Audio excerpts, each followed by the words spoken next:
Cam4.fr, le plus grand site de webcam live réservé aux adultes. 14h-16h, Brigitte Lahaie, Sud Radio.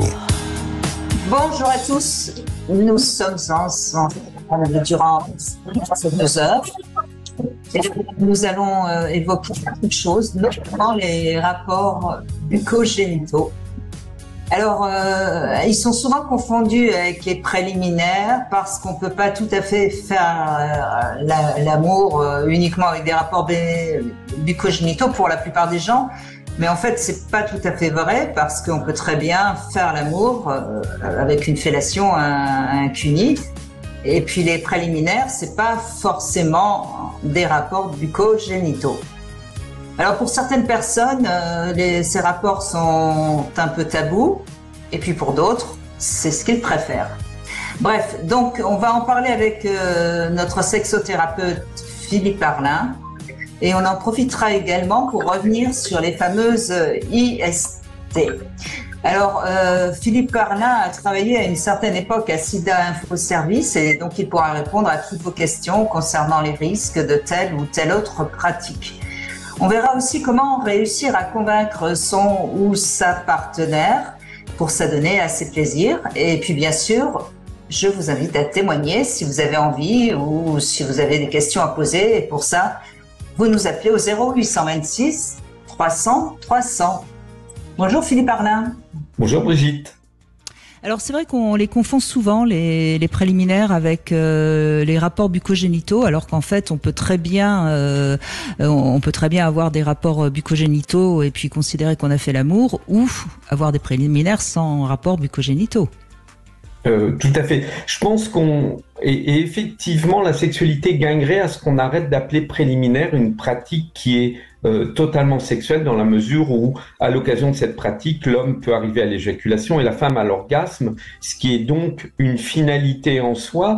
Donc ce sont vraiment des pratiques sexuelles, ce sont juste des pratiques hors coït, hors pénétration, mais elles n'ont rien de préliminaire, ou peut-être ça serait bien d'entendre qu'elles ne sont pas préliminaires, on n'est pas obligé de les faire avant, on peut aussi les faire après la pénétration. C'est vraiment des termes qui ne collent pas. Je pense que les préliminaires, c'est justement souvent ce qui manque à notre sexualité, c'est ce qui va nous donner envie, c'est ce qui va nous chauffer. Ça commence par s'embrasser, se caresser, on peut encore être habillé et c'est ce qui va donner envie. Mais c'est vrai qu'aujourd'hui, quand on parle de préliminaires, et c'est de ça dont on parle ensemble, on parle de fellation, de cunnilingus, d'anulingus, de toutes ces pratiques qu'on va prendre le temps de détailler, mais encore une fois, je trouve qu'elles s'appellent à tort préliminaires. Exactement. Donc c'était bien déjà de préciser tout ça. Les préliminaires, bon après ça peut être aussi des paroles, ça peut être aussi l'imagination. Enfin, les préliminaires c'est un sujet qui est infini. Je veux dire, les rapports bucco-génitaux, c'est un organe sexuel dans la bouche d'un partenaire ou d'une partenaire. Hein. Je crois que c'est ça. Ça me paraît assez simple. Et oui. C'est pas forcément préliminaire parce qu'on va en parler tout à l'heure. Pour beaucoup, c'est même rédhibitoire. C'est quelque chose qui peut totalement bloquer. Donc, on voit bien que c'est pas une petite pratique. C'est une pratique qui implique. On va mettre la tête dedans. On en parlera tout à l'heure. Oui.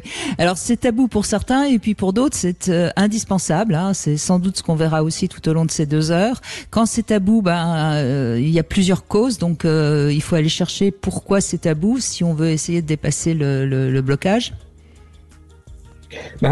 Oui. Ça peut l'être pour plein de choses. Ça peut l'être de manière assez banale pour des raisons d'hygiène, ou en tout cas une peur de l'hygiène des odeurs, des goûts, et ça on pourra en parler. Mais ça l'est aussi à travers malheureusement les représentations que ça peut donner de nous, parce que je le disais juste avant, et c'est effectivement très important de s'en rappeler, il s'agit d'aller mettre la tête, donc vraiment les yeux, le nez, la conscience, le goût, tout au niveau des organes génitaux. Alors que quelque part, si on est dans la pénétration à la mode victorienne, tout se passe en bas, un peu loin des têtes qui s'embrassent et qui s'enlacent, et on oublie un peu le côté éventuellement animal, on oublie les sécrétions, on oublie tout ça. Là, il s'agit d'aller mettre le nez, la langue, d'aller tout mettre dedans.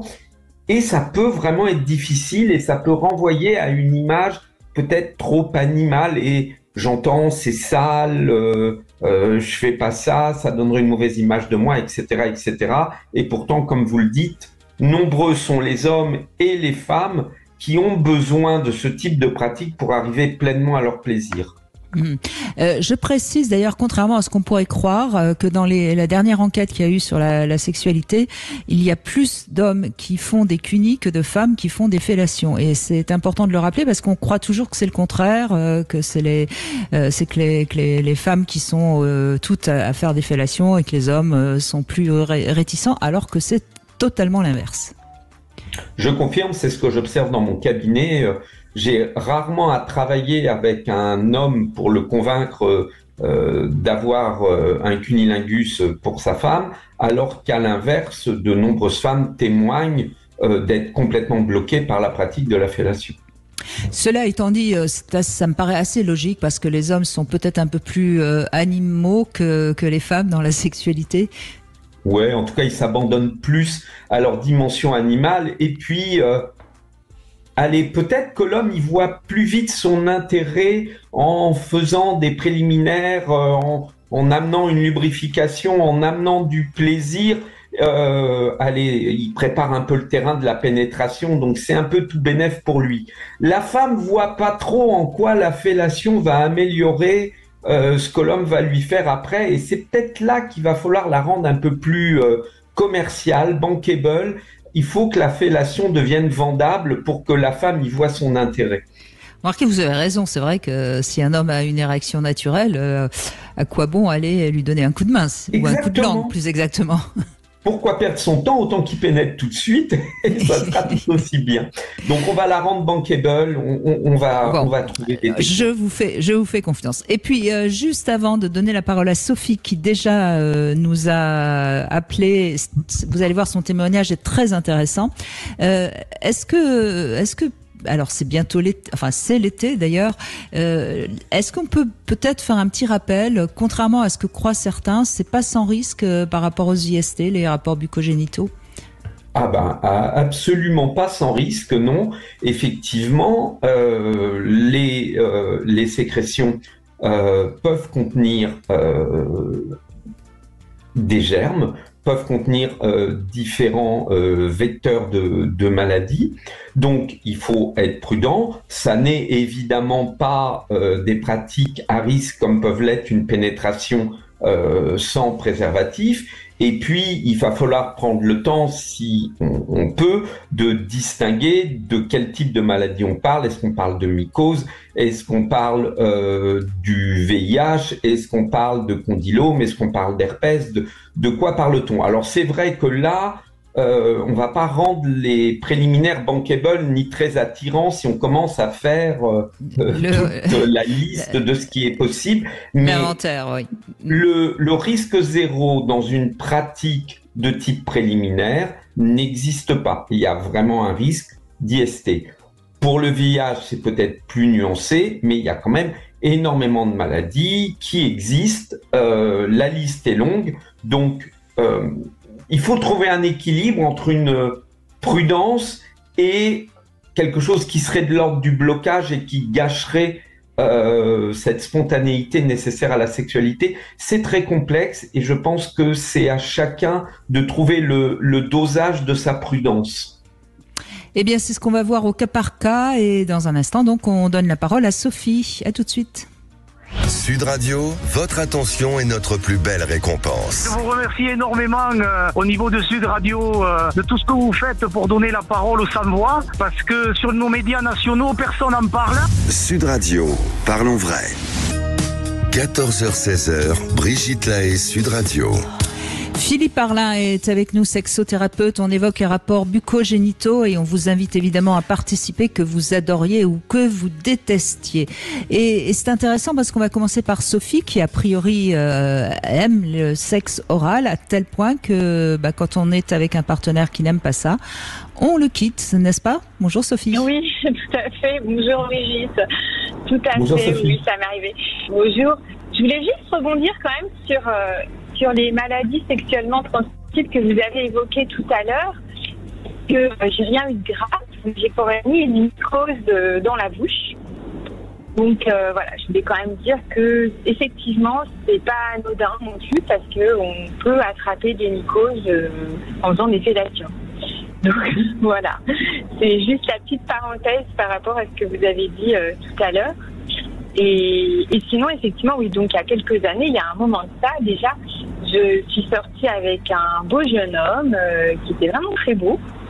Et en fait, ça a duré, mais on a eu 2 rapports et j'ai arrêté parce que c'était insupportable. En fait, au niveau des préliminaires, il y avait justement pas du tout de mutilation, ni de puni, rien. Et en fait, moi, je trouve que c'est vraiment important. C'est l'instant câlin, un petit peu avant le rapport sexuel, qui est aussi un câlin, mais différent. Et je trouve que c'est vraiment le moment des bisous, le moment câlin. Et pour moi, ça fait vraiment partie de... Ça peut effectivement être un tout, c'est-à-dire qu'on peut aussi décider de jouir de cette manière ensemble. Ou alors, effectivement, c'est l'avant. Mais moi, je ne conçois pas un rapport sexuel sans qu'il y ait ça avant. C'est impensable, en fait. Alors, vous dites sans qu'il y ait ça avant, c'est-à-dire que c'est ce qui vous permet de vous exciter et de faire monter votre plaisir. Moi, j'aime bien jouer une première fois comme ça et après avoir un autre rapport et jouer une deuxième fois en étant pénétré. D'accord. Et ce partenaire qui n'en voulait pas, c'était quoi? C'était on pénètre tout de suite et puis on masturbe un petit peu avant, mais c'était hyper violent en fait. C'est vraiment pas délicat, quoi. C'est un truc. En fait, pour l'histoire, quand même, j'ai une copine. Il était très bon. Je l'ai quitté. Il était malheureux, etc. Apparemment, il était quand même amoureux. Et il a été réfugié dans les bras d'une de mes copines qui me dit: je comprends pas pourquoi tu l'as quitté, il est super, ce mec, etc.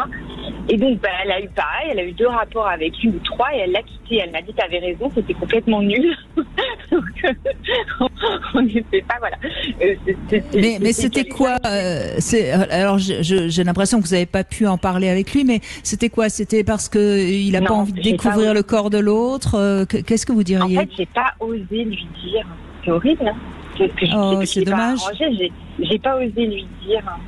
J'ai pas osé lui dire et du coup, en fait, non, je l'ai quitté en lui disant ça marche pas, mais je lui ai pas donné d'explication parce que ça me gênait. En fait, non, ouais, c'était vraiment, voilà, on s'embrassait, puis lui, en fait, très très rapidement, il passait à la pénétration, quoi. Et moi, je peux pas. Enfin, ça marche pas. Moi, je fonctionne pas comme ça. J'ai besoin d'un temps avant. Il y a des femmes qui. Enfin, moi, j'ai des copines qui me racontent. Elles sont avec leur mari depuis longtemps, etc. Donc, il y a tout un rituel. Avant qu'elles fassent l'amour, il faut qu'elles boivent leur verre de leur apéro, ou qu'elles fument leur cigarette, ou qu'elles aient un petit temps, en fait, un petit peu le moment, entre le moment où on sort du boulot, où voilà, on a tout notre truc, puis le moment où on décompresse, etc. Moi, je pense qu'il y a ça, mais il y a aussi après le préliminaire qui met dans l'ambiance. Enfin, je veux dire, qui va permettre après d'avoir un rapport vraiment jouissif, on est bien. Oui, bien sûr. Philippe, Ce qui est intéressant, c'est que vous dites vous-même que, en gros, ça peut carrément être un premier rapport, puisque vous allez jouir, et qu'après, il y aura un deuxième rapport dans lequel il y aura pénétration. Donc, encore une fois, ça confirme bien que on n'est pas sur des préliminaires.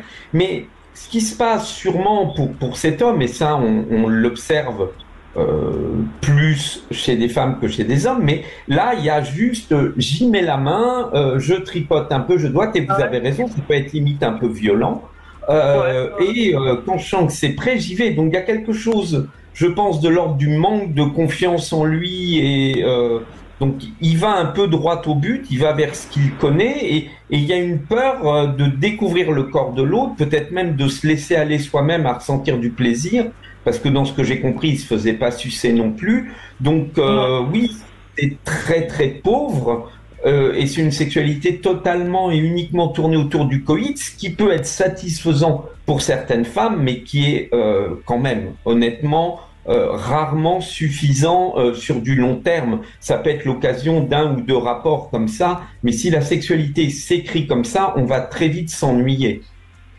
Ah oui, et quand même, oui, je voulais aussi dire dans mon témoignage, ça n'a rien à voir, mais ça a son importance pour les jeunes qui nous écoutent.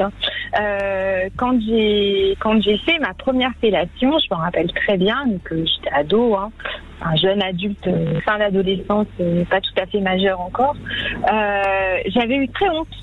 Très honte. Je me rappelle, j'avais vu ma meilleure copine, j'avais dit écoute, j'ai vraiment honte, j'ai fait ça, un petit peu ce qu'on disait, c'est pas bien, je sais pas pourquoi j'ai fait ça, etc. Et en fait, elle m'avait dit quand on donne du plaisir, on ne peut jamais avoir honte. Ah, c'est joli. Belle réponse. Je voulais dire quand même aux jeunes qui nous écoutent, parce que c'est vrai que je pense qu'au début, ça peut être gênant. Chez des jeunes, etc. J'entends qu'on peut dire c'est sale, etc. Mais en fait, non. C'est sûr que si on est propre, il n'y a pas de raison que ce soit sale. C'est évident. Donc voilà, je voulais quand même dire ça. Mais effectivement, oui, je trouve que les rapports, les personnes qui ont des rapports sans du tout de fellation ou de puni, pour moi c'est quelque chose qui est brutal en fait. C'est pas, enfin, moi je le vois comme ça. Alors, il peut y avoir en effet un problème d'éducation culturelle ou quelque chose de très très très marqué, et là à la limite. Mais je pense que souvent c'est un manque de sensualité, un manque d'envie de dévorer le corps de l'autre en fait, parce que c'est quand même. Alors vous avez raison Philippe, quand c'est un rapport comme ça, bon peut-être que c'est pas nécessaire, mais dans des rapports qui durent, je vois pas comment on peut se passer de tout ça. Ça me semble évident. Oui. Puis je vous retrouve sur le mot les autres témoignages. Peut-être qu'il y a des gens qui vont témoigner dans l'autre sens, on peut voir. Mais sûrement, oui, bien sûr, bien sûr. C'est vrai que c'est... Il y a vraiment... alors, dans ce qui va être important dans la sexualité, on le sait, c'est de sentir le désir de l'autre. Le désir que l'autre a pour nous va participer de notre excitation. Et de voir la tête de l'autre entre nos jambes participe justement de cette envie, de ce désir, de cette gourmandise. L'autre a envie de nous manger, et c'est ça qui va aussi être excitant. Donc ça va rajouter de l'importance à ce moment qu'est le cuni ou la fellation, parce que c'est une manière de dire à l'autre j'ai envie de toi, j'ai envie de te bouffer. Et c'est vraiment cette gourmandise que va naître l'excitation. En tout cas, c'est cette gourmandise qui va renforcer l'excitation et permettre d'aller plus loin. Absolument. Ouais, non, c'est vrai, ouais, tout à fait, ouais. Après, c'est vrai que moi, j'aime pas trop... je sais que mon copain me demande tout le temps de le regarder, et j'aime pas trop, en fait. Du coup, on s'embrouille un peu là-dessus. Vous voulez dire de le regarder quand vous êtes en train de faire la fellation, c'est ça? Ouais, ou même quand c'est lui, il me dit tout le temps, moi j'aime bien fermer les yeux, j'aime bien me laisser emporter, j'aime pas regarder le contexte en fait. Bah là, il y a une différence, de fonctionnement, et bah, vous vous adaptez, hein. Mais c'est vrai que le regard est quelque chose d'assez, c'est fort, hein, de se regarder quand on est en train de faire quelque chose, hein. Et vous avez raison. Du coup, on n'est plus à ce qu'on fait totalement. Ben c'est ça, ouais. Moi je sais pas, ouais, j'arrive pas. J'ai jamais su faire deux choses en même temps, donc je sais toujours pas. Il y a des gens qui y arrivent, moi j'en fais pas partie. Mais non, puis en plus c'est vrai que c'est le contexte, c'est-à-dire que je trouve que quand on est c'est bien d'être dans une bulle, d'être pas de voir effectivement forcément l'endroit où on est, etc. On peut mieux se laisser emporter les yeux fermés. C'est sûr. Bon, en tout cas, merci beaucoup Sophie de ce témoignage pour démarrer ces rapports bucco-génitaux. C'était un vrai préliminaire, votre témoignage, donc merci beaucoup. On fait une petite pause, on se retrouve dans un instant. Vous pouvez nous rejoindre, que vous aimiez ou pas, au 0826 300 300. À tout de suite. Vous voulez parler à Brigitte Lahaie? 0826 300 300. 14h-16h, Brigitte Lahaie, Sud Radio. On évoque les rapports bucco-génitaux en compagnie de Philippe Arlin, sexothérapeute. Je rappelle que si vous avez des difficultés avec le désir, vous pouvez aussi nous appeler tout de suite puisque Philippe Arlin a écrit un très joli livre sur le désir. Libérez votre désir, c'est aux éditions de la Musardine en poche. Donc éventuellement, profitez de sa présence sur Sud Radio. Jacob est avec nous maintenant. Bonjour Jacob. Oui, bonjour Brigitte, bonjour à votre invité Philippe Arlin. Bonjour Jacob. Bonjour. Donc vous pratiquez les deux parce voilà, que vous êtes... je pratique les deux, oui. Parce que vous êtes bi, tout simplement. Je suis bi, donc voilà, oui, les rapports bucco-génitaux, voilà. Mais ceci dit, j'ai évolué je viens de la génération SIDA. Oui. Donc ça n'a jamais été très clair en fait au niveau prévention, si on pouvait ou pas contracter le virus avec ce genre de pratique ou pas. Il y en a qui disaient oui, il y en a qui disaient non. Alors Philippe Arlin, vous avez travaillé à SIDA Info Service, si vous pouvez donner toutes les précisions. Excusez-moi, la réponse a toujours été claire. La réponse c'est oui. Mais comme le pourcentage et le risque est infiniment faible, certains entendaient il y a peu de risque, voire pas de risque. Mais la réponse est oui, on peut, à l'occasion d'une fellation, plus que d'un cunilingus, à l'occasion d'une fellation, on peut, soit parce qu'on l'a fait, soit parce qu'on la reçoit, transmettre le virus du VIH. Ça reste un risque extrêmement faible, mais qui va être aggravé si on a des petites plaies dans la bouche, si on a des plaies ou du liquide préséminal abondant. Voilà, il y a différentes conditions qui peuvent augmenter ce risque, mais malheureusement, si on parle d'un point de vue purement technique, il y a des gens qui ont été contaminés comme ça, il n'y a pas de doute. Par contre, le pourcentage de ce type de contamination amène la plupart et majoritairement les gens à ne pas protéger particulièrement ce type de rapport. Voilà. Mais ce qui est important, excusez-moi Jacob, on vous redonne la parole, mais ce qui est important, c'est qu'il n'y a pas que les rapports, il n'y a pas que le sida, je pense notamment à la syphilis, dont on parle peu, mais qui malheureusement est encore présente. Enfin, on peut pas non. B. Absolument, l'hépatite si on B. n'est pas vacciné, qui va vraiment, elle est très virulente, donc qui peut vraiment s'attraper comme ça, l'hépatite A, il y a quand même beaucoup de choses qui se transmettent dans les rapports bucco-génitaux. Donc moi j'avais cette information, je l'avais, le déroulis de tout ce que vous avez dit, et moi si vous voulez je me suis mis une carapace. J'ai dit ça peut être moi, le 1% ça peut être moi, et j'ai fait très très très très très attention, et du coup j'ai pas profité pleinement de ma sexualité. Bon après j'ai eu une vie sexuelle très très très débridée, j'ai fréquenté le milieu échangiste, libertin, j'ai collectionné un peu les rencontres, et c'est vrai que par rapport à mon histoire et à ma façon de fonctionner, j'ai pris énormément de précautions, énormément, y compris pour la fellation sous cellophane, parfois. Donc voilà, donc ce qui m'a valu de peut-être d'échapper à des maladies, parce qu'effectivement, comme vous dites si bien, il n'y a pas que le sida, il y a d'autres choses. Et moi, si vous voulez, ça a un peu orienté ou dénaturé ma sexualité dans la mesure où je n'ai pas profité pleinement. Voilà, alors, à moins de connaître la personne vraiment, voilà, oui, mais autrement, voilà. Ça m'a un peu bloqué. Et par rapport au CUNY, vous protégiez comment? Pareil, le CUNY, je suis resté 7 ans avec une femme, donc ça je l'ai fait parce que je la connaissais puis que j'étais amoureux. Parce que pour moi, il y a aussi le côté pour aller au bout des actes, en fait, le côté où il faut être bien avec la personne, une rencontre d'un soir comme ça sur un parking ou dans une forêt.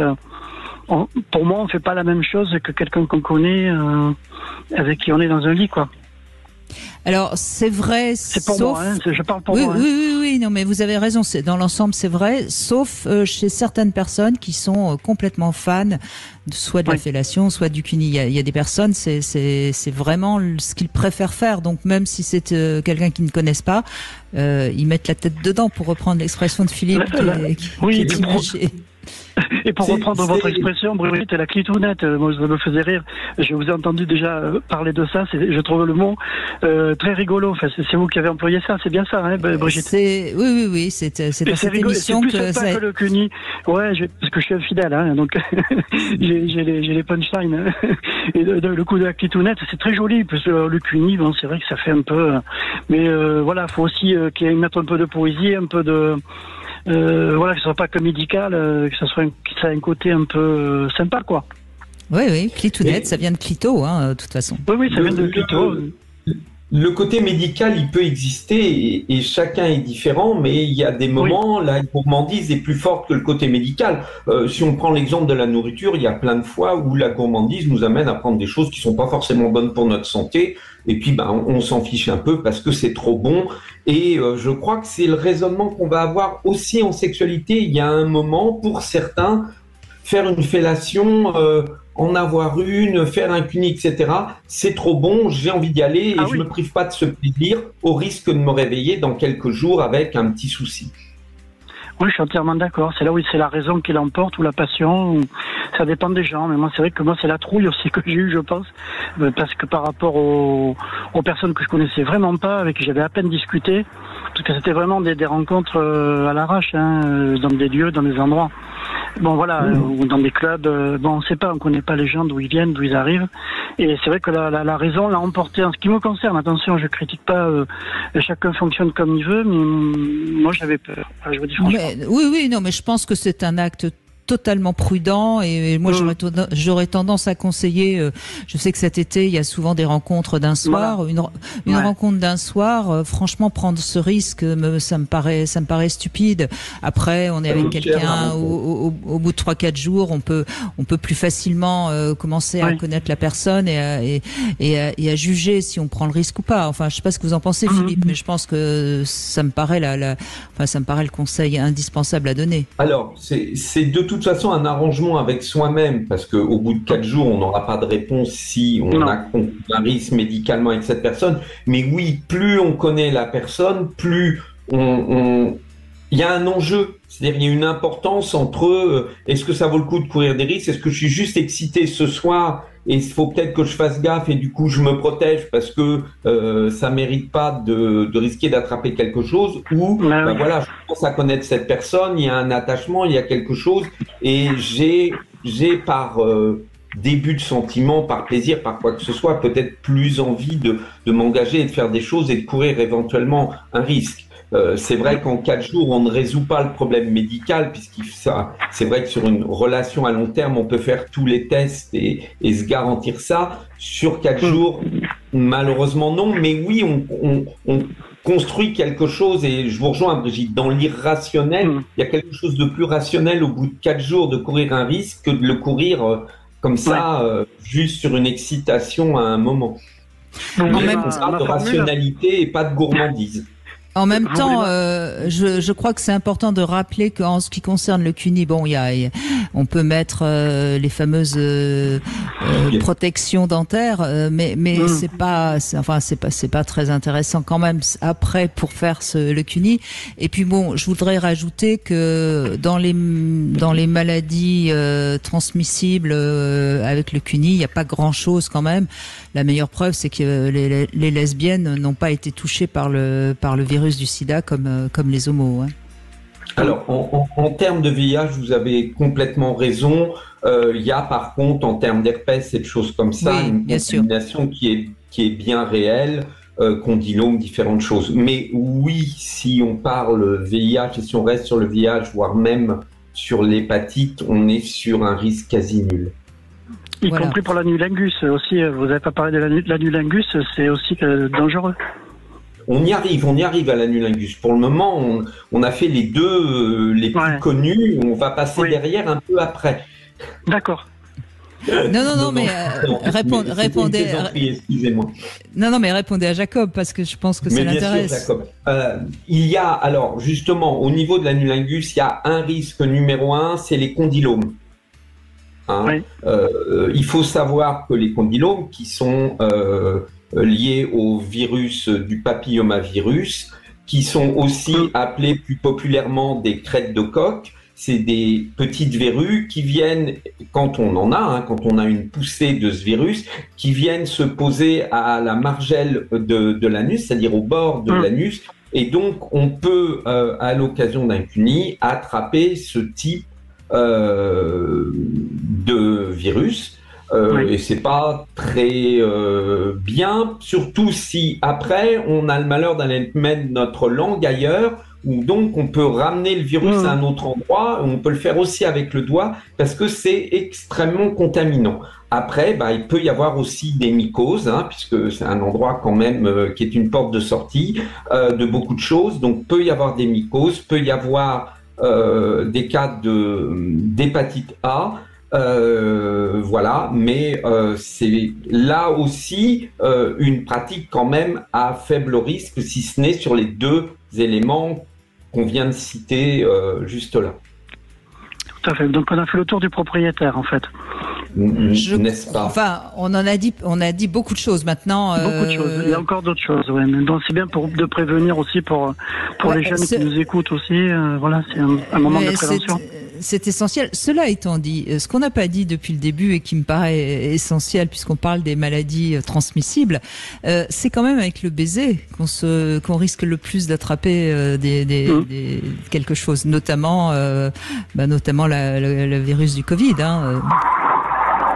Alors, oui, celui-là, on l'avait pas mis dans nos pratiques sexuellement transmissibles, il n'en fait pas partie. Donc, on peut effectivement attraper le virus du Covid, mais il y a zéro risque en termes de VIH, il y a quand même zéro risque en termes de plein de choses au niveau du baiser. Donc, et puis de toute façon, dans ce cas-là, ça ne sera pas une IST puisque le baiser n'est pas une pratique sexuelle. Donc, ça serait une pratique amoureuse. Ça serait une infection amoureusement transmissible. Oui. Voilà. Bon, on va revenir avec le côté ludique de tout ça, mais je crois que c'était vraiment important de faire le tour de la question par rapport aux IST. Merci beaucoup, Jacob. On fait une petite pause et on se retrouve dans un instant. Vous pouvez nous rejoindre 0826 300 300. On vous attend. 14h-16h, Brigitte Lahaie, Sud Radio. 4.fr, le plus grand site de webcam live réservé aux adultes. 14h-16h, Brigitte Lahaie, Sud Radio. Philippe Arlin est avec nous, sexothérapeute. Nous évoquons les rapports bucco-génitaux et nous avons Julie qui témoigne. Et c'est plutôt l'inverse de Sophie. Julie, vous n'êtes pas très fan. Bonjour. Non, c'est le moins qu'on puisse dire bonjour à vous deux. Pas très fan du tout même. Voilà. Alors, c'est-à-dire, vous n'aimez pas faire de fellation ou vous n'aimez pas qu'on vous fasse de cuni ou est-ce que c'est les deux? Disons que la fellation, c'est pas mon truc. Le cuni, pourquoi pas, mais c'est pas des pratiques qui me séduisent beaucoup. D'accord. C'est votre droit. Si ça se passe, oui. Si ça se passe, moi je trouve ça un petit peu, en fait, j'ai un peu de répulsion pour tout ce qui est les productions du corps, en fait, au niveau génital. Il y a une forme un peu de dégoût. Alors je vais arriver à le faire pour faire plaisir à mon partenaire, mais c'est pas quelque chose qui me ravit, quoi. Je trouve ça un peu animal. Comme les animaux qui ont un peu cet attrait de l'arrière-train. Bon, j'ai un peu cette sensation. J'ai pas d'appétence par rapport à ça. Bien sûr. C'est vraiment ce qu'on disait tout à l'heure. C'est vraiment aller mettre la tête là. Cette histoire d'odeur. On nous a appris aussi que c'était notre pipi, notre caca, donc que c'était sale. On nous a appris à nous éloigner de ça. Donc on peut y mettre la main, mais on va pas aller y mettre la bouche, les yeux, le truc, et donc ça crée une distance. Tout à fait, c'est exactement ça. Et après, j'ai un peu l'impression qu'il y a un peu une forme de norme qui est arrivée à un moment donné où c'est un petit peu normal d'aller faire ces pratiques et on se sent un peu exclu quand on est un peu dégoûté, quoi. Des fois, on se sent pas normal de pas pouvoir de pas avoir envie de le faire, ou c'est tellement passé dans les pratiques avec tout ce qui se passe dans les vidéos porno, où effectivement c'était à une époque c'était quelque chose de particulier, la vidéo porno, bon pourquoi pas. Mais là, je sais pas, j'ai l'impression que ça passe dans les normes, et si on n'est pas comme ça, c'est qu'on est quelque part, on n'est pas normal. Je ressens un peu comme ça. Vous le ressentez comme ça. Cela dit, vous êtes loin d'être la seule. Hein. Et puis, je crois que s'il y a vraiment une chose qui est importante à dire, moi, je suis, comme vous le savez, pour la liberté sexuelle de chacun. Mais la liberté sexuelle de chacun, c'est que chacun choisit ce qu'il veut faire et ce qu'il veut pas faire. Hein. Et le tout, c'est encore une fois, c'est de trouver un partenaire avec lequel vous vous entendez. En plus, vous avez quand même la capacité de temps en temps pour le faire plaisir. Je suppose qu'à ce moment-là, vous pouvez mettre un préservatif déjà. Ça vous évite tout risque de toucher, enfin de goûter le liquide séminal au cas où. Oui, c'est pas évident quand on est avec un partenaire déjà et que je vous dis, on a l'impression qu'on n'est pas la vraie femme qui fait normalement ces choses. J'ai l'impression que beaucoup de femmes peut-être se forcent un peu et que du coup ça passe dans une espèce de norme, voilà. Alors qu'il y a un certain nombre d'années, je sais pas si ces pratiques elles étaient aussi évidentes que ça. C'est sûr que non. C'est sûr que non. Hein. Les hommes allaient voir les prostituées pour se faire faire des fellations. Il y a au siècle dernier. Alors, tout à fait. Oui, il faut aussi savoir pourquoi elles n'étaient pas aussi pratiquées. C'est que on n'avait pas un accès à l'hygiène comme on l'a aujourd'hui. Et donc, ça pouvait tout à fait justifier qu'on ne s'y accorde pas trop souvent. Je trouve que voilà, on peut avoir toutes les approches et moi je rejoins Brigitte, l'important c'est de trouver quelqu'un qui soit complètement en accord avec vous et qui ne cherche pas ou qui n'a pas besoin de cette pratique. Parce que sinon, au-delà d'une pratique, c'est, et moi je trouve toujours important de s'en rappeler, c'est une gourmandise de l'autre, c'est une manière d'être dans un espèce de jeu avec l'autre et le problème, c'est quand on pense fellation, on ne voit la bouche que sur le pénis. Mais pour moi, la fellation, elle résulte d'un moment où on a dévoré l'autre ou léché l'autre un peu partout sur le corps et c'est pas forcément quelque chose qui est censé se concentrer sur les organes génitaux. Voilà, moi je trouve que c'est aussi intéressant de l'inscrire dans une pratique de gourmandise, de caresse, de choses comme ça. Mais là où je vous rejoins complètement, rien ne devrait être vu comme obligatoire ou indispensable ou voilà, ça crée une injonction. Et oui, j'entends que vous devez vous sentir un petit peu incomplète en ne faisant pas ça. Mais vous savez, à l'inverse, ceux qui ne pratiquent pas la pénétration se sentent encore plus incomplets en ne faisant que les préliminaires. Là, j'entends bien, oui. Effectivement, il faut trouver le partenaire qui correspond à tout, c'est pas évident non plus. Oui, bien sûr, mais bon, vous acceptez peut-être quand même d'y mettre les mains, par exemple. C'est différent. Donc c'est déjà ça. Et puis encore une fois, moi j'aime bien toujours rappeler la norme, c'est-à-dire les chiffres. Je crois qu'il y a à peu près 30% de femmes qui sont vraiment pas fans de la fellation. Alors certaines parce que comme vous, elles trouvent ça un peu dégoûtant, d'autres parce que elles ont l'impression de s'ennuyer, d'autres parce que elles ont l'impression que ça leur fait mal à la bouche. Bon, donc vous voyez, vous n'êtes pas exceptionnel, hein, Julie. Combien vous dites en pourcentage à peu près, je crois à peu près 30%. Oui, on est sur 30 à peu près. Ah oui, c'est pas mal quand même. C'est pas mal, hein, ça vous rassure, hein, Julie. Oui, vous n'êtes pas si minoritaire. Je ne suis pas toute seule. Non, mais c'est important. Alors, elles sont dans les 30%, c'est pas toutes parce qu'elles trouvent ça un peu dégoûtant, hein, mais c'est des femmes qui, franchement, alors qui sont, et la plupart comme vous d'ailleurs le font un peu pour faire plaisir, mais c'est juste bon, ça dure, voilà. Donc faut pas que ça dure trop longtemps, c'est sûr. Et lorsqu'on vous fait un cuni, c'est pareil. Vous n'aimez pas trop de savoir que l'homme est là, à cet endroit-là. Ça dépend. C'est vraiment ce que disait le Philippe. Ça dépend comment c'est amené et moi aussi ma libido à ce moment-là. Je suis pas une libido très très importante non plus. Hein. Donc je pense que ça va un peu avec tout ça. Mais donc si ma libido elle est vraiment, ça a été bien amené. Ça peut être bien. Alors par contre, j'ai aucun problème d'orgasme, des choses comme ça. C'est un peu le paradoxe chez moi, c'est que c'est très bon chez moi, mais j'ai pas forcément envie de recommencer. Donc c'est jamais bien compris, mais voilà. Donc tout ce qui va avec, un peu annexe, j'ai un peu comme une sexualité, je dirais, un peu masculine, c'est-à-dire on n'y passe pas 3 heures, quoi. J'ai pas trouvé ce plaisir de la lenteur, des préliminaires. Moi, c'est où j'ai envie, et c'est un peu comme les hommes, c'est-à-dire qu'il y a une espèce de besoin une pulsion, rapide. Une pulsion, voilà. Ouais. Et sinon, il faut pas que ça dure après, parce que ça m'agace, quoi, en fait. Donc, c'est très particulier. On perd son temps, quoi. Oui, après, ça va, quoi. C'est bon.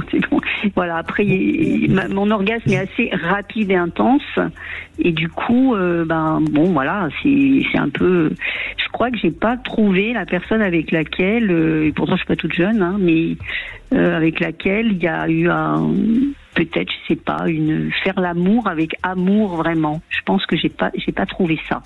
Donc c'est où j'ai un peu de libido et ça va se passer. Même, ça veut pas dire que j'aime pas mes partenaires, hein. Je parle de mes compagnons, je les aime sur un plan affectif, mais c'est comme s'il n'y a pas le lien avec vraiment aimer avec le corps. Oui, mais vous avez besoin d'être excité. Vous dites vous-même, c'est votre degré d'excitation qui va éventuellement même rendre le CUNY possible et acceptable. Et en gros, la sexualité, comme vous avez besoin d'être à un niveau d'excitation assez intéressant, il ne faut pas que ça dure 3 plombes parce que sinon votre excitation retombe et vous vous emmerdez en parlant poliment. Donc vous ne prenez pas plaisir à tous les jeux autour. Voilà, il faut que ça soit efficace. Je suis excité, on y va, on le fait. C'est ça, je parlais un peu de sexualité un peu masculine. Oui, alors peut-être. Il y a plein d'hommes qui aiment prendre leur temps, donc. Oui, c'est vrai aussi. Mais peut-être, c'est pour ça que je vais vous poser une autre question, Julie. Peut-être que vous n'êtes pas peut-être pas spécialement développé votre sensualité. Est-ce que, par exemple, vous avez tendance à aimer, je sais pas moi, vous mettre de la crème sur le corps en prenant le temps, ou est-ce que c'est pareil, c'est une perte de temps pour vous, tout ça? Je déteste mettre la crème sur le corps, voilà, d'accord. Je déteste ça. C'est pas un truc qui me plaît. C'est bien ce que je croyais. J'aime pas ce côté collant, non, j'aime pas. Non, mais je pense que je suis très féminine, j'aime prendre soin de moi à d'autres niveaux, mais je suis pas, je suis très sensible aux odeurs, c'est pareil. Donc une odeur corporelle qui va pas me plaire va être. Je suis un peu comme au final, je suis très animale parce que j'ai repoussé complètement. Une odeur, s'il y a, moi je me rappelle d'un compagnon qui se lavait, mais qui se lavait mal. Je pense je sentais l'odeur du savon et derrière je sentais l'odeur du sexe et de l'anus et ça me répulsait vraiment. J'ai pas des bonnes expériences en fait. Donc après on garde aussi beaucoup les mauvaises expériences en mémoire, je pense. Oui, mais enfin bon, en tout cas, vous fonctionnez comme vous fonctionnez, et puis vous avez l'air d'être tout à fait à l'aise et avoir des orgasmes, donc il n'y a pas de problème. Ah oui, quand je le fais, il n'y a pas de souci. Bon, donc il y a pas, et c'est peut-être pour ça aussi d'ailleurs que vous n'avez pas essayé de développer autre chose, puisque de toute façon ça marche. Peut-être. Bon, mais vous avez raison. Mais je crois qu'il y a pas, vous n'avez pas développé spécialement la sensualité, et puis peut-être aussi que il y a chez vous dans la vision de la sexualité quelque chose d'assez fonctionnel, et ce qui vous fait dire que vous fonctionnez comme un homme, mais encore une fois, pourquoi pas quoi. Et merci de votre témoignage parce que c'est une façon de fonctionner des femmes dont on parle peu et qui pourtant n'est pas si anodin que ça. Donc c'est bien. Il y a des femmes qui jouissent très vite et ça surprend toujours les hommes, mais il y en a, et c'est bien aussi de temps en temps de les entendre témoigner. Merci beaucoup, Julie. Philippe, vous voulez ajouter quelque chose peut-être ou non? Non, si revenir sur cette notion de rapidité, puisque on a un peu tendance à sanctionner la rapidité chez les hommes au point de la nommer éjaculation précoce. Donc l'homme aurait pour mission de tenir longtemps, mais je pense qu'il y a chez des femmes des coïts extrêmement rapides, une arrivée à l'orgasme qui se fait très vite, et des femmes qui n'ont pas envie effectivement que ça dure, qui ne prennent pas de plaisir en dehors. Alors je vous rejoins sur cette idée qu'il y a souvent une sensualité qui n'a pas été développée, mais en tout cas on est sur un rapport pulsionnel, c'est-à-dire on a une pulsion, une excitation forte, on va au bout de ça, ce qui va très vite. Et derrière, ça retombe et voilà. Alors, on va pas parler de femmes précoces, mais une forme de rapidité, d'excitation qui monte et qui retombe. Merci en tout cas Julie. Philippe Parlin, on continue après les infos bien sûr sur ce sujet, les rapports bucco-génitaux, mais je voulais vous donner ma petite devinette du jour. Quelle est la preuve du réchauffement climatique? Vous pourrez me donner la réponse après les infos si vous en avez une évidemment. Sud Radio. Sud Radio. Parlons vrai. Parlons vrai. Sud Radio. Parlons vrai. 14h-16h, Brigitte Lahaie, Sud Radio. Philippe Parlin est avec nous. On évoque aujourd'hui les rapports bucco-génitaux, c'est-à-dire la fellation et le cuni et l'anulingus. C'est vrai, Jacob nous l'a rappelé. Ça fait partie des rapports bucco-génitaux. On a tendance, c'est vrai, un petit peu à l'oublier celui-là. Philippe Parlin, vous êtes également, vous êtes sexothérapeute et vous avez également beaucoup travaillé sur la prévention. Et donc on peut répondre aussi aux éventuelles questions concernant les maladies sexuellement transmissibles, étant donné qu'on sait pendant les vacances qu'il y a toujours une recrudescence de relations sexuelles qui sont des relations juste comme ça pour le sexe, et c'est très bien, hein. Il n'y a pas de jugement évidemment de notre part, mais c'est important de se protéger bien sûr. Alors la réponse à ma devinette, quelle est la preuve du réchauffement climatique? C'est sur les plages qu'on la voit cette preuve, est-ce que vous avez une idée? Le sable colle plus. Non, en fait, c'est la taille des maillots de bain des femmes qui se réduit au fil des siècles. Et c'est vrai que lorsqu'on regarde les maillots de bain au début du 19e siècle et aujourd'hui, eh bien, c'est plus du tout la même chose, c'est plus du tout la même taille. Donc ça doit être parce qu'il fait de plus en plus chaud. Ou alors c'est le réchauffement érotique. Ah, vous avez raison, c'est peut-être ça. Bah, si c'est ça, c'est plutôt une bonne nouvelle. C'est plutôt sympa, hein, parce que le maillot des hommes diminue aussi. Enfin, ça dépend. Un peu moins. Un peu moins quand même, hein, un peu moins. Ouais.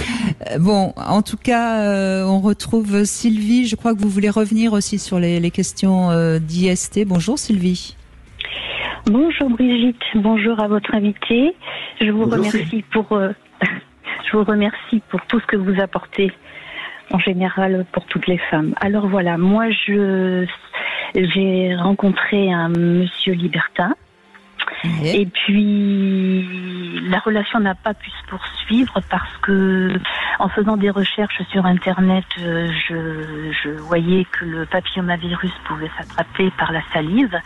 Donc j'ai consulté un gynécologue, j'ai consulté un ORL qui m'ont informé qu'effectivement on peut attraper le papillomavirus avec la salive, juste avec un baiser. Donc je fais surveiller ma gorge depuis parce que nous avons quand même eu quelques petits échanges. Et voilà, moi je voulais informer toutes les femmes, enfin tout le monde est concerné par ça, quoi, parce que par la salive, moi vraiment, je m'y attendais pas du tout. Alors, on va remettre un petit peu de rationnel dans tout ça. Comme je l'ai expliqué tout à l'heure, le papillomavirus, donc qu'on va appeler plus vulgairement les crêtes de coq, ce sont des verrues. Ce sont ces verrues qui sont contaminantes. Il est donc très important de se rappeler qu'en l'absence de verrues, il n'y a aucun risque de contamination, même si la personne est porteuse du virus HPV. C'est-à-dire que le papillomavirus, l'herpès, tous ces éléments ne sont contaminants, et pour la syphilis, c'est vrai aussi du chancre. S'il n'y a pas de lésion, alors il n'y a pas de possibilité de transmettre. S'il y a une lésion, c'est ce que je disais tout à l'heure, si on rentre en contact notre langue ou nos doigts avec un peu de salive, effectivement, mais simplement le doigt qui touche une verrue de papillomavirus, notre doigt va être porteur, il n'y a même pas besoin qu'il y ait de salive dessus, va être porteur et potentiellement contaminant à n'importe quel endroit de muqueuse, encore une fois de muqueuse, parce que sur la peau il ne se passe rien. Donc les muqueuses, c'est évidemment au niveau vaginal, au niveau de la bouche, c'est cet endroit où il n'y a pas de peau, donc les virus peuvent rentrer. Donc là, on peut contaminer. Mais encore une fois, s'il n'y a pas de lésion, et j'ai envie de dire, sur un pénis, il n'y a rien de plus facile que d'en faire le tour. Et là, effectivement, il va falloir descendre et aller le regarder de près. Mais on en fait le tour, on regarde. Et s'il n'y a pas de lésion, il y a absolument zéro risque, c'est même un zéro absolu, de contamination par, que ça soit le papillomavirus, que ça soit la syphilis s'il n'y a pas de chancre, c'est-à-dire un bord rouge induré, ou de lésions d'herpès, nous n'aurons aucun risque de contamination à l'occasion même d'une fellation.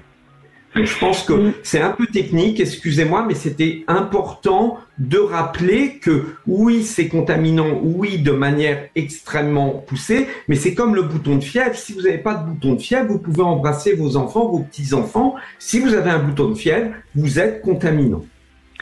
Mais par contre, en ce qui concerne les lésions qui peuvent se trouver dans la bouche et dans la gorge, on peut pas le voir, nous, même si on regarde sur un miroir. Là, vous avez raison. Et c'est ça, je vais peut-être mal poser ma question. Moi personnellement, quand j'ai été informée de ce problème, j'ai été voir un ORL qui m'a introduit comme un petit mini fibroscope qui va jusque dans la gorge pour voir s'il y a des lésions. Parce que si on ne fait pas faire cet examen, on ne peut pas savoir s'il y a des lésions. Donc, vous voyez que c'est quand même angoissant de se dire quand on fait une nouvelle rencontre, mais oui, mais s'il a des lésions, on ne peut pas le voir dans la gorge. Vous comprenez ? Oui, bien sûr, Sylvie. Mais je crois que ce qui est important à dire, c'est que le papillomavirus, pratiquement, enfin toute personne qui a eu une sexualité un petit peu riche, et j'entends bien qu'il était libertin, on l'a côtoyé, et c'est pas pour autant qu'on l'a attrapé. C'est toute la complexité des virus. Le virus, il peut être, on peut être en contact avec un virus sans pour autant attraper ce virus. Et maintenant, Sylvie, je conçois tout à fait que votre angoisse d'attraper quelque chose, mieux vaut en effet éviter quelqu'un qui a une sexualité très très très débridée, même s'il se protège.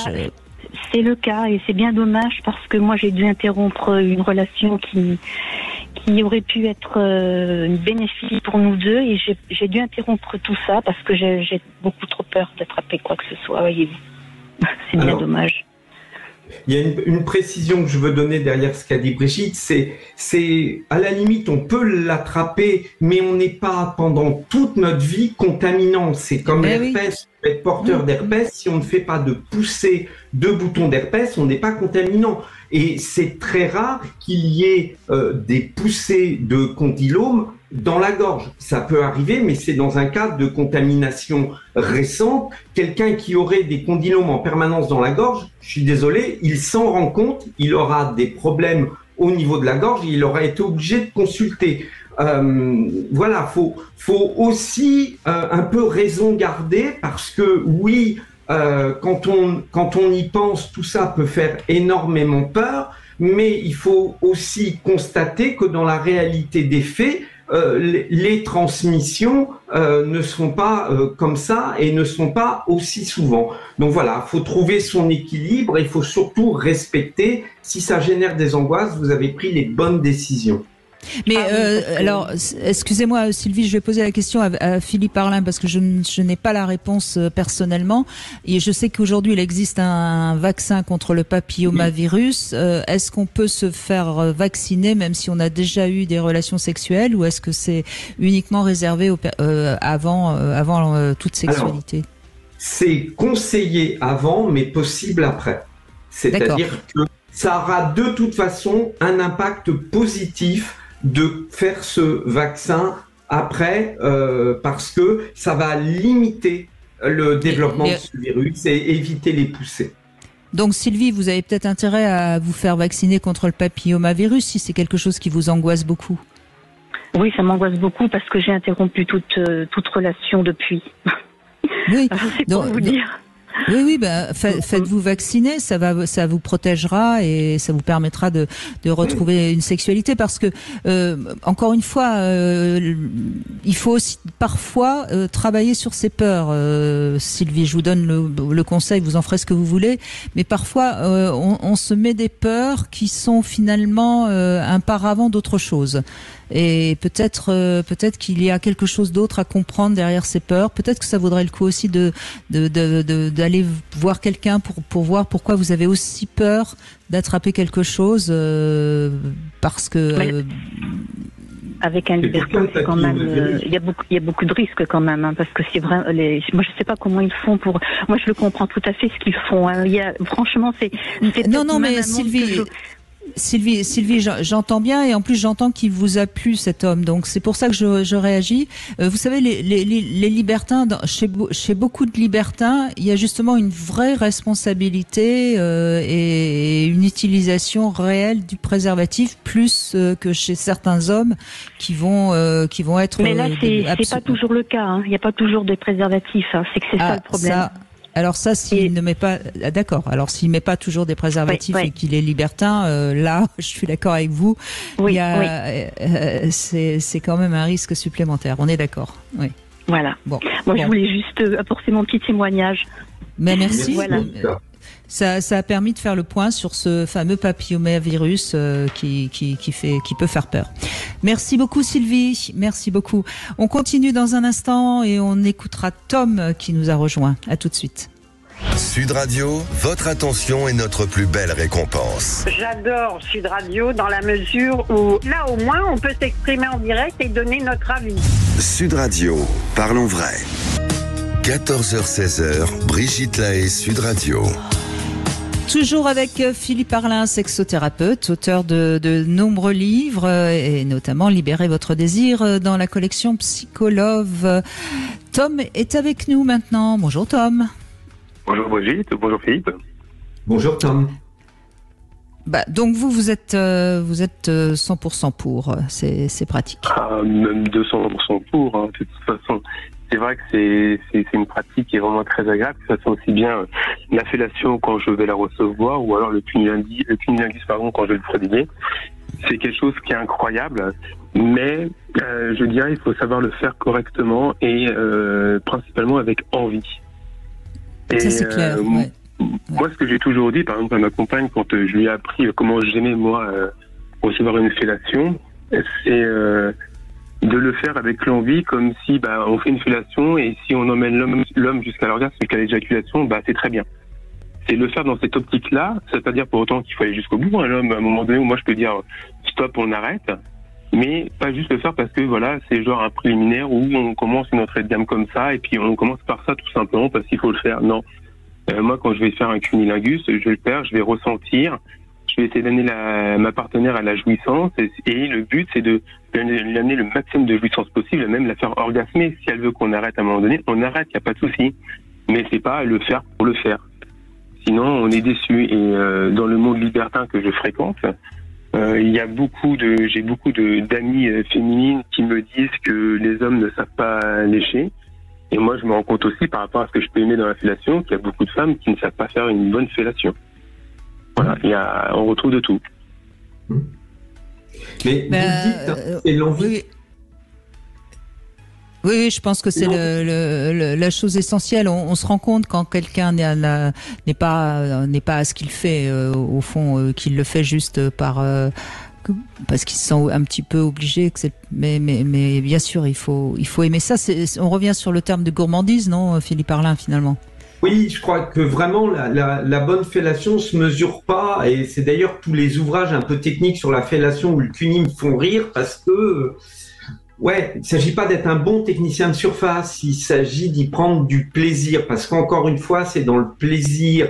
C'est presque plus le plaisir que va prendre celui qui le fait que le plaisir que va recevoir la personne qui reçoit le préliminaire qui est important, parce que dans ce plaisir, on va sentir ce dont je parlais tout à l'heure, le désir, la gourmandise, l'envie, et c'est cette envie qui va augmenter le plaisir qu'on ressent à recevoir cette pratique et qui va augmenter l'excitation.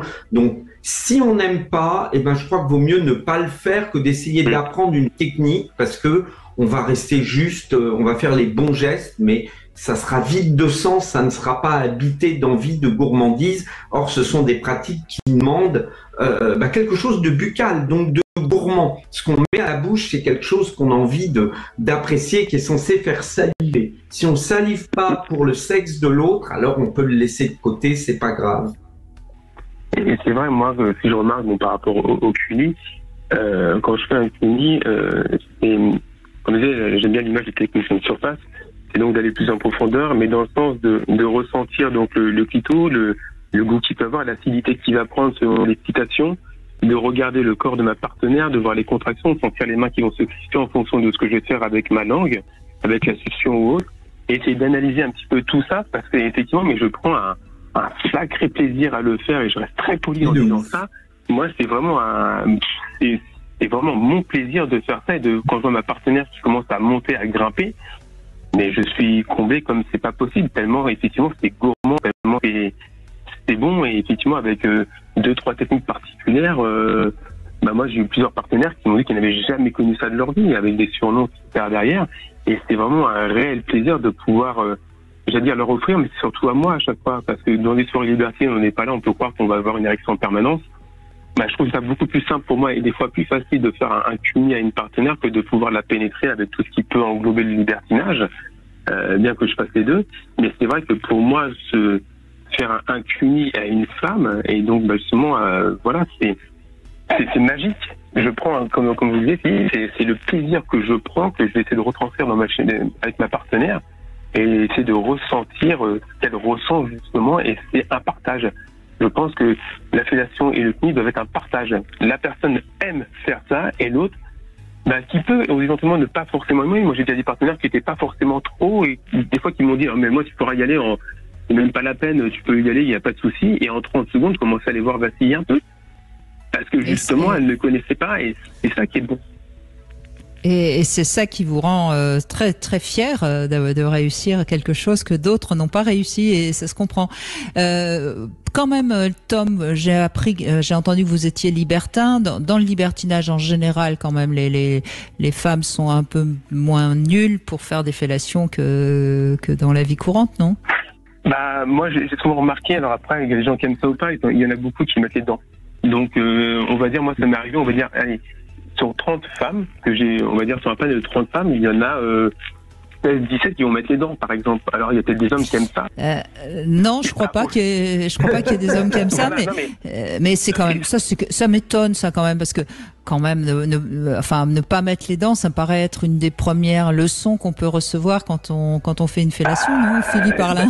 Ouais, mais je crois que là, ou alors c'est un excès de gourmandise et elles ont carrément envie de mordre dedans, ou alors c'est effectivement un petit problème de base sur la technicité. C'est des femmes qui ne savent pas utiliser leurs lèvres pour recouvrir leurs dents et permettre ainsi de s'amuser autant que possible avec le sexe de l'autre. Donc voilà, c'est peut-être aussi un endroit où il va être plus difficile de ne pas le faire, et donc on va peut-être retrouver en milieu libertin des femmes qui le font parce que c'est presque obligatoire dans ce milieu-là et qu'elles n'aiment peut-être pas forcément ça, donc elles n'ont peut-être pas appris à le faire avec leur policier. Et puis si on met les dents, on est sûr que l'homme va tout de suite nous demander d'arrêter, donc si on n'aime pas ça, on a intérêt à mettre les dents. C'est cool. Mais c'est ça, et après c'est propre à chacun. Mais c'est vrai que moi, des fois, je vois des hommes qui disent, ma femme, tu verrais comment elle suce, etc. Ah bon, ok. Et là, je fais, ouf, ouais. Bon, alors, on va passer à autre chose. Je vais te faire un cunilingus à la place, et puis voilà. Mais après, bon, c'est un panel de femmes. Pour les milliers de libertins, il y en a certains qui ne trouvent pas son bonheur, de toute façon. Mais voilà. En tout cas, Tom, à vous écouter, on n'a aucun doute, vous adorez ça et vous le faites certainement très très bien. Ça revient à ce que vous disiez, Philippe Arlin, c'est si on aime ça, on le fait mieux, mais c'est valable pour tout, de toute façon. Ouais. Et puis c'est une pratique qui nous met pas en concurrence. Nous les hommes, on a toujours un peu un complexe avec la taille de notre sexe, nos performances. Est-ce qu'on va maintenir l'érection? Est-ce qu'on va être trop rapide, trop lent? Alors là, on a un truc qui ne repose plus sur notre sexe, où on peut être performant avec la langue, avec la gourmandise, avec le truc, et on n'est plus en concurrence sous la ceinture. Et je pense que pour beaucoup d'hommes, qui ont peut-être des doutes à cet endroit. C'est pas la seule explication, bien entendu, mais c'est relaxant. Il y a quelque chose d'extraordinaire parce que, voilà, c'est une technique qui ne repose pas sur un élément de virilité sur lequel on n'a pas de maîtrise parce qu'on est né avec ce qu'on a entre les jambes et on n'a pas le choix.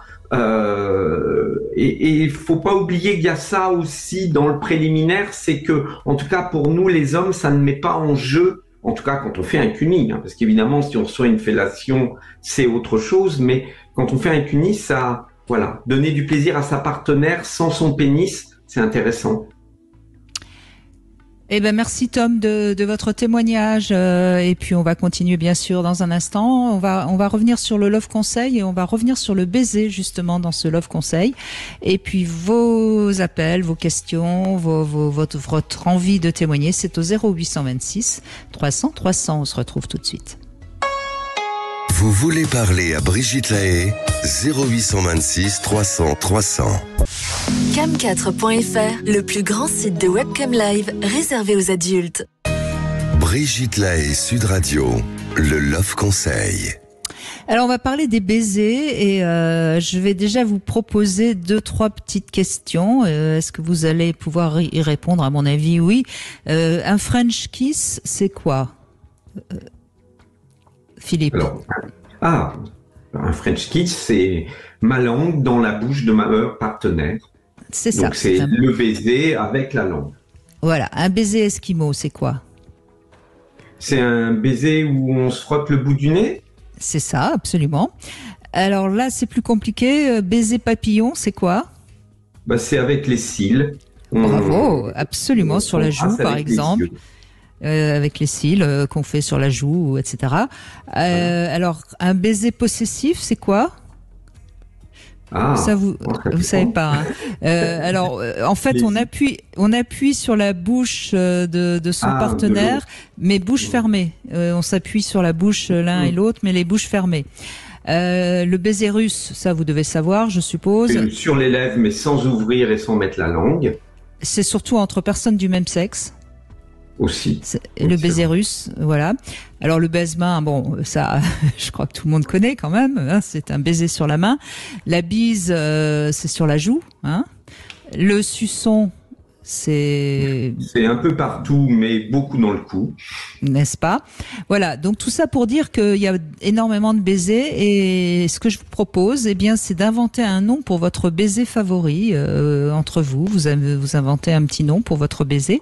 Tout à l'heure, Jacob parlait de la cliptounette. C'est vrai que dès qu'on donne un petit nom sympa, ça crée une complicité ludique entre partenaires. Et après, il y a 2-3 conseils quand même qu'on peut donner. Attention à son haleine. Il y a des mauvaises haleines. Alors le mieux c'est de demander à son dentiste si on a une haleine un peu rébarbative, parce que eux évidemment le savent. Et si on a une haleine un peu rébarbative, on n'y est pas pour grand chose, hein, mais on peut à ce moment-là penser à se brosser les dents peut-être juste un peu plus souvent et passer la brosse sur la langue, parce que c'est souvent sur la langue que restent des odeurs. Et puis on peut se munir de pastilles, de chewing-gum, de bonbons à la menthe. Ça permet d'améliorer son haleine. Un petit conseil aussi, il faut éviter l'ail, l'oignon, les épices pour avoir une bonne haleine. Et d'ailleurs pour les fellations et les cunis exactement, c'est pas toujours terrible non plus. Ensuite, peut-être que c'est bien d'avoir toujours un fil dentaire ou un petit cure-dent sur soi. Et ce qui rend souvent la laine mauvaise, c'est le foie qui en est responsable. Donc c'est quoi? C'est des nourritures un peu trop chargées et peut-être qu'il est bien d'y penser et puis peut-être de demander à un nutritionniste comment on peut améliorer son haleine. Voilà. Vous voulez ajouter quelque chose? Pardon? Il y a le tabac aussi qui peut être vraiment... Oui, vous avez raison, absolument. Oui, le cendrier froid n'est pas la chose qu'on préfère embrasser le matin. Non. Et puis il y a des boissons comme la bière par exemple qui peuvent donner une haleine un peu plus forte. C'est bon, voilà. Mais alors après, quand on est avec un partenaire régulier, je crois qu'il faut pas hésiter à dire, écoute, moi j'aime pas la bière. Si tu as envie de m'embrasser, ne bois pas de la bière juste avant ou autre chose. Hein. Bien sûr, j'ai rien contre la bière. Hein. Alors on continue avec Natacha. Bonjour Natacha. Bonjour Brigitte, bonjour Philippe. Bonjour Natacha. Merci de me prendre à l'antenne. Ben, je vous en prie. Alors moi, je suis une adepte de la fellation. Alors tout d'abord, je plante un peu le décor et je répète un peu ce qui a été évoqué tout le long de l'émission. C'est que moi, pour me laisser complètement aller, être pleinement libérée et rendre cette pratique tout particulièrement agréable, j'ai 2 conditions qui sont non négociables. C'est l'hygiène de monsieur, qui doit être irréprochable, et son passeport IST qui doit être nickel. Et alors, voilà. L'hygiène, bon, bah ça, vous avez le nez fin, j'imagine. Quant au passeport IST, vous faites quoi? Vous demandez un papier? Je demande des examens.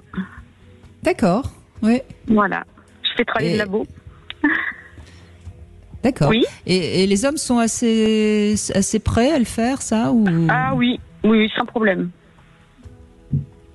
Mais ça demande quand même que la relation dure un minimum de temps entre le moment de et l'arrivée du passeport. Minimum 3 mois, quoi. Et ben voilà, c'est ce que je disais tout à l'heure, où les 4 jours de Brigitte n'allaient pas nous permettre de mettre en place ce passeport ici. Mais vous avez tout à fait raison. Vous avez tout à fait raison, parce que là, vous avez... alors, rien ne vous dit qu'il va pas faire de bêtises pendant ces 4 mois, mais dans ces cas-là, on n'y arrive jamais. Il y a un moment où il faut aussi pouvoir faire confiance. Donc, au bout de 3 mois, effectivement, les tests faits correctement permettent de savoir à quoi on a affaire. Voilà. Et donc, pour moi, la fellation, c'est la caresse indispensable de mise en bouche avant tout rapport. Un peu comme la première auditrice. Ce que j'aime beaucoup, c'est le jeu de soumission dominé. J'aime beaucoup avoir les mains attachées, que monsieur attrape ma crinière. J'adore sentir le désir de part et d'autre, la différence de consistance du jouet de monsieur dans ma bouche. J'adore aussi le jeu des regards, jouer avec ma langue et stimuler le frein, le gland et le périnée. Après, pour kiffer un max, j'ai eu besoin de maîtriser la pratique en m'exerçant avec un jouet. Parce que je pense personnellement qu'une gorge profonde, ça mérite un minimum de connaissance et de maîtrise, parce que quand on maîtrise, c'est encore meilleur. Alors comment vous avez fait pour vous entraîner sur un jouet? Eh ben, avec un jouet, j'essaie de faire une gorge profonde. Oui. Je m'entraîne en fait. D'accord, mais alors expliquez, parce que je pense qu'il y a des femmes que ça peut intéresser. Ah, c'est technique là. Essayer de... Parce que c'est la position. Oui, allez-y Philippe. En gros, on prend un sextoy, et un sextoy de préférence souple en latex, qui ressemble à peu près à la taille d'un pénis. On n'essaye pas de faire les Jeux Olympiques de la dilatation de la bouche. On prend un sextoy de taille normale et on s'entraîne à faire des va-et-vient. Ce qui est bien dans le sextoy, c'est qu'il va pas se plaindre si on met les dents, il va pas se plaindre si on fait mal les choses, et on s'entraîne. Et alors, pour les gorges profondes, et j'ai pas dit qu'il fallait le faire, mais on va s'entraîner à effectivement l'avaler, en tout cas de faire en sorte qu'il passe derrière, qu'il vienne au fond. Et donc, effectivement, ça permet d'apprendre à maîtriser nos réflexes de déglutition, voire éventuellement de vomissement quand il y a cette déglutition. Et quand on se retrouve en présence d'un sexe réel, chaud et attaché à un corps humain, eh bien, il y a tout l'entraînement qui revient et je pense que vous venez. Ce qui me semble important d'ajouter pour que tout le monde, enfin pour que celles qui nous écoutent et ceux qui nous écoutent, parce qu'il y a des hommes qui aiment faire des fellations, comprennent bien, c'est qu'en fait, ce qui donne envie de vomir, c'est quand le gland touche la glotte. Donc il y a une position particulière à mettre dans la bouche par rapport, et c'est vrai qu'avec un sextoy, c'est facile, c'est plus simple de trouver l'angle qu'il y a à mettre dans la bouche pour que ça ne nous donne pas envie de vomir. Hein? Et la grande vérité, c'est à nous de nous placer et pas au sexe de l'homme de poser. Exactement. Tout à fait, c'est exactement ce que je voulais expliquer en fait. Vous avez tout dit. Ben non, mais Natacha, je voulais que vous le disiez vous, mais comme ça n'avait pas l'air d'être simple pour vous, c'est pour ça qu'on a on a pris la parole. Mais bravo parce que sincèrement, j'avais jamais eu l'idée de proposer aux gens qui nous écoutent de s'entraîner avec un jouet. Vous voyez, donc vous avez donné une information de grande importance. Et c'est excellent une gorge profonde quand elle est bien faite, hein. Même pour la femme, je veux dire. Oui. Non, mais bravo. Moi, ça fait partie des conseils dans mon cabinet, Brigitte. Vous pouvez venir quand vous voulez. Oui, d'accord, mais j'avais jamais imaginé, en effet, qu'on peut s'entraîner à faire une gorge profonde avec un jouet. C'est facile, alors qu'avec un pénis, c'est plus complexe. Alors, il y a des tutos aussi sur Internet, pour ça. D'accord. Oui. Bah, écoutez. SOS gorge profonde. Je voulais poser une petite question à Philippe. Alors, c'est peut-être une petite question qui est bête, mais tant pis, sur Sud Radio, on parle vrai. J'ai toujours été très gourmande et pour moi, cette caresse, elle est innée. Et je voulais savoir, et ça, c'est depuis le début de ma sexualité, et je voulais savoir d'où ça venait. Est-ce que c'est le fait que je sois née prématurée, je faisais moins de 2 kilos, j'ai été gavée pendant 3 mois? Est-ce que c'est le fait que ça vient du fait que bébé, j'ai été privée de la tétée? Alors, je pense que personne ne peut répondre à cette question, et moi j'ai envie de dire, je trouverais dommage d'y répondre. J'ai pas envie de savoir pourquoi je suis gourmand, que ça soit sexuellement ou autrement. Je pense que la gourmandise, c'est quelque chose qui va nous définir. Alors peut-être que si on creuse très précisément, si on fait le tour de vos expériences, de vos premières émotions sexuelles, des choses qui se sont passées dans votre vie, on pourrait comprendre pourquoi votre gourmandise s'est portée là, mais je trouve qu'elle est trop belle, cette gourmandise, pour qu'on la rationalise en disant, en fin de compte, elle aime ça à cause de ça. Je trouve que ça ferait descendre le niveau de plaisir que vous y prenez. Et j'ai juste envie de vous garder le droit d'être gourmande. C'est votre signature, c'est votre envie à vous. Et même s'il y a sûrement une explication rationnelle, j'ai pas envie de la trouver. D'accord. Et en tout cas, ce qu'on pourrait dire aussi, Natacha, puisque vous faites le lien, donc c'est quelque part ça vous parle un petit peu. Et ce que je trouve intéressant dans ce lien que vous faites, c'est que quelque chose qui serait plutôt traumatisant, vous en avez fait quelque chose de positif. Vous avez sublimé, si je puis dire, ce petit traumatisme d'avoir été. Oui, alors inconsciemment. Oui, non, bien sûr. Alors là, de toute façon, on fait des hypothèses totalement sans aucune preuve. Mais voilà, mais c'est formidable. Si ça vous a permis d'être gourmande, bah écoutez, bravo et tant mieux. Comme quoi, on peut toujours de tout faire quelque chose de positif. Oui. Merci beaucoup. Voilà. Merci beaucoup, Philippe. Merci beaucoup à Brigitte. Eh ben merci à vous de cette information. Voilà, les ventes de sextoys vont encore augmenter grâce à vous, Natacha. Merci en tout cas. Allez, on fait une petite pause. Merci, et puis il est déjà temps de conclure sur Sud Radio. On vous attend, bien sûr. N'hésitez pas à nous rejoindre. 14h-16h, Brigitte Lahaie, Sud Radio. Cam4.fr, le plus grand site de webcam live réservé aux adultes. 14h-16h, Brigitte Lahaie, Sud Radio. Philippe Arlin est avec nous, sexothérapeute. Je crois, Philippe, qu'on a donné pas mal d'informations pour ces fameuses pratiques bucco-génitales qu'il ne faut pas confondre avec les préliminaires. Ouais. Qu'il faudrait éviter de confondre avec les préliminaires, ce qui permettrait de se dire qu'il faut définir les préliminaires et qu'il faut en faire. Parce que trop souvent, on en arrive à avoir des pratiques sexuelles, purement sexuelles, peut-être trop vite, ce qui explique aussi des pertes de désir ou une absence d'excitation, parce qu'on ne prend pas le temps de faire monter la sauce pour garder un peu une image gourmande. Faut se faire désirer et voilà. Et dans ce désir, il y a la notion de préliminaire. Le préliminaire, c'est ce qui va permettre de donner envie à l'autre pour qu'on se retrouve ensemble dans des pratiques, mais avec une envie commune. Oui, et les préliminaires, ça peut être prendre un apéritif, ça peut être prendre le temps de se laver. Enfin, je veux dire, c'est très très vaste les préliminaires, et c'est vrai qu'on les a.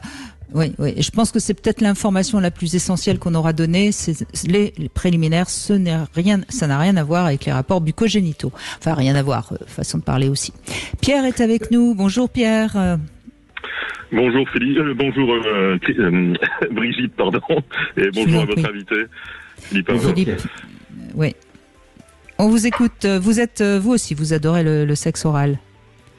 Oui, et donc, alors il y a le sexe oral et dans les préliminaires, c'est aussi même caresser de la bouche et de la langue sa partenaire sur tout son corps, quoi. C'est voilà, c'est bon. Il y a le cuni, il y a la fellation, mais je pense que de caresser aussi avec les lèvres et sa langue sa partenaire, c'est magnifique.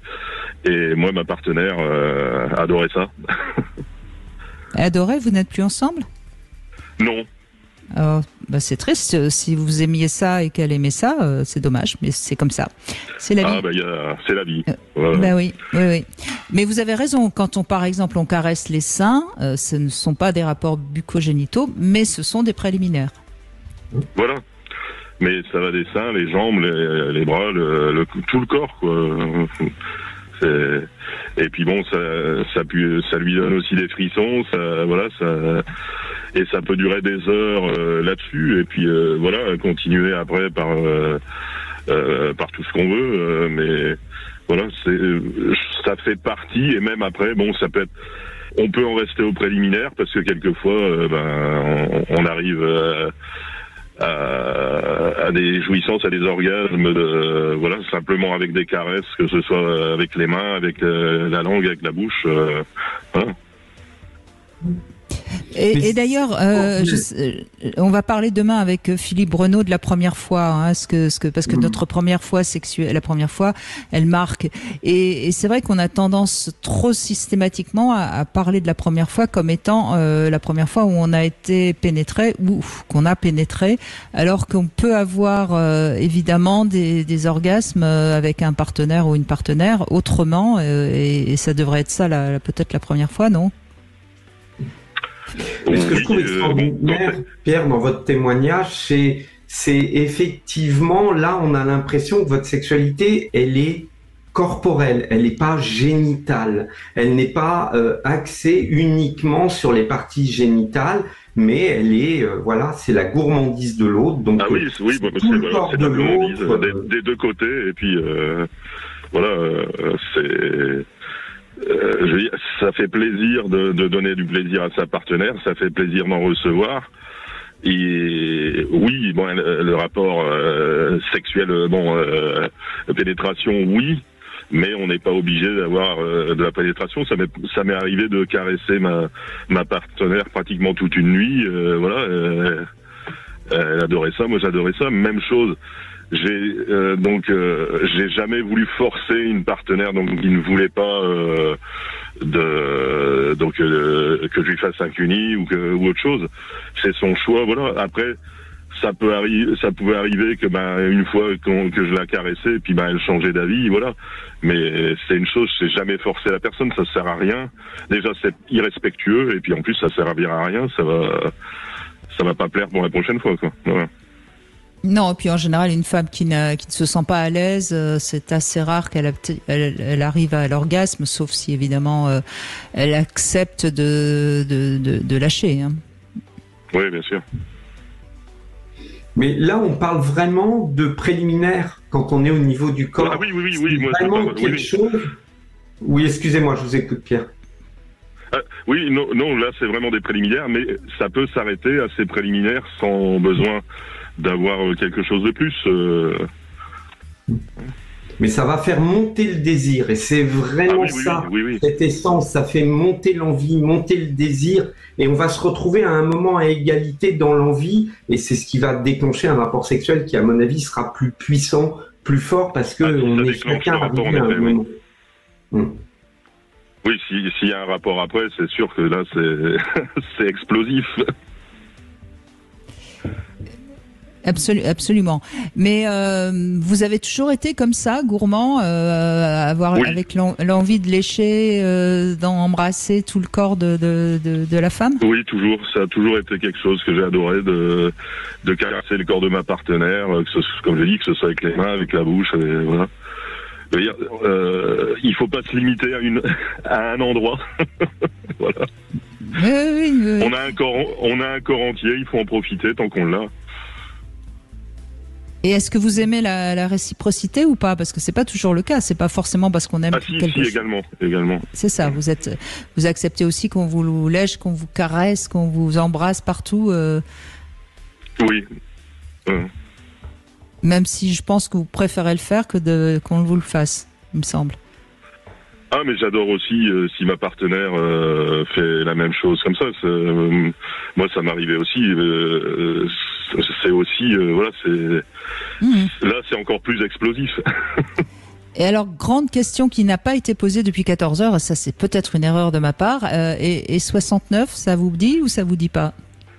Ah oui, aussi, oui, c'était aussi... Ça faisait partie de vos pratiques? Également, toujours la même chose, si ma partenaire voulait, oui. Bien sûr. Voilà.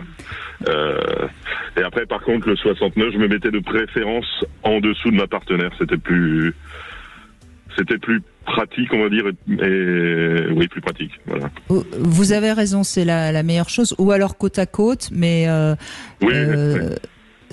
Oui. Philippe, vous êtes d'accord avec ça?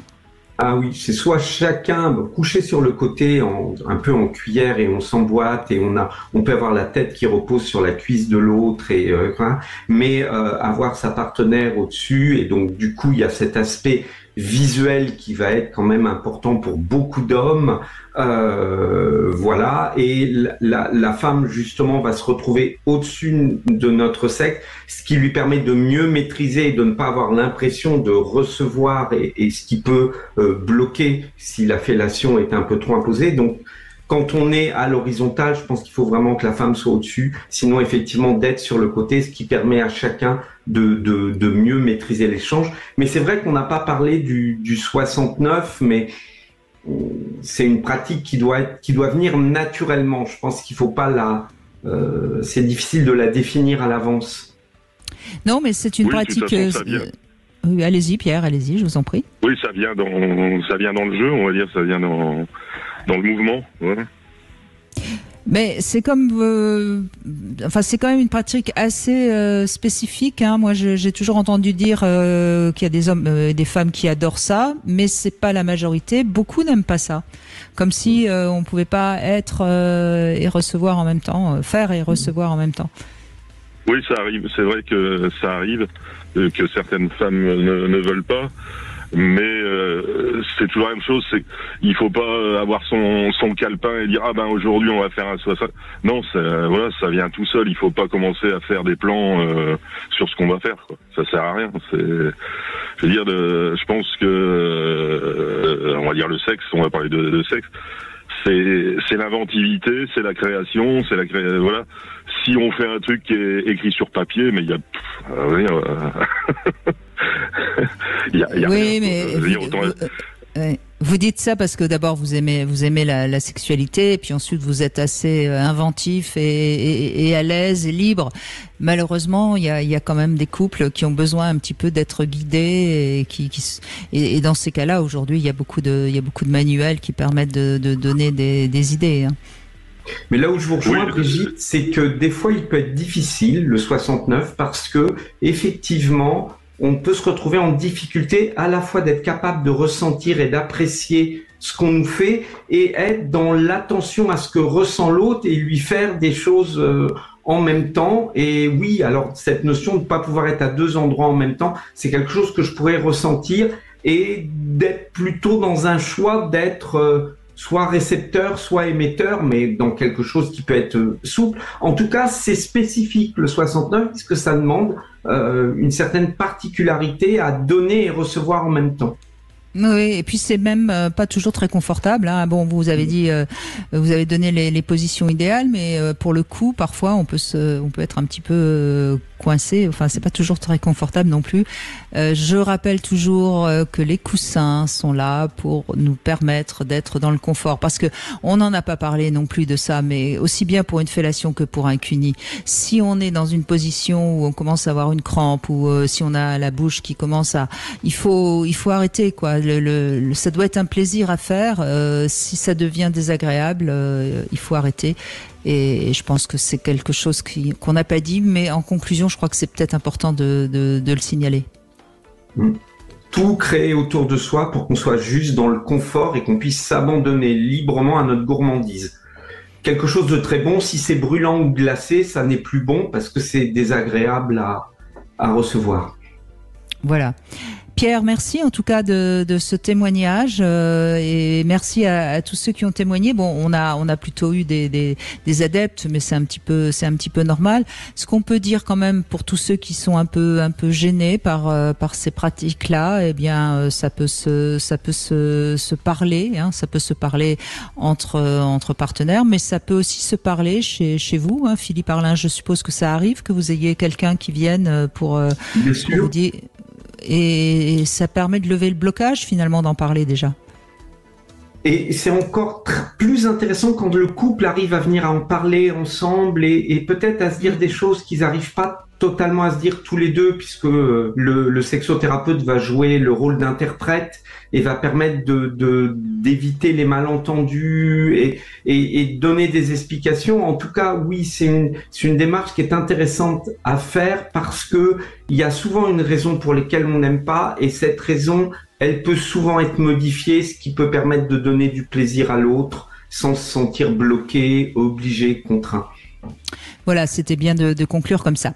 Merci à tous. Tout de suite, vous retrouvez Alexandre Delovan. Je l'ai dit, demain, nous serons avec Philippe Breneau. On fera un petit point sur notre première fois. Quelle influence elle peut avoir dans notre sexualité, et vous pourrez bien sûr réagir dès demain. Merci à tous. Merci Philippe Arlin. Et puis bonnes vacances. Et on se retrouve demain. Sud Radio. Parlons vrai. Sud Radio. Parlons vrai.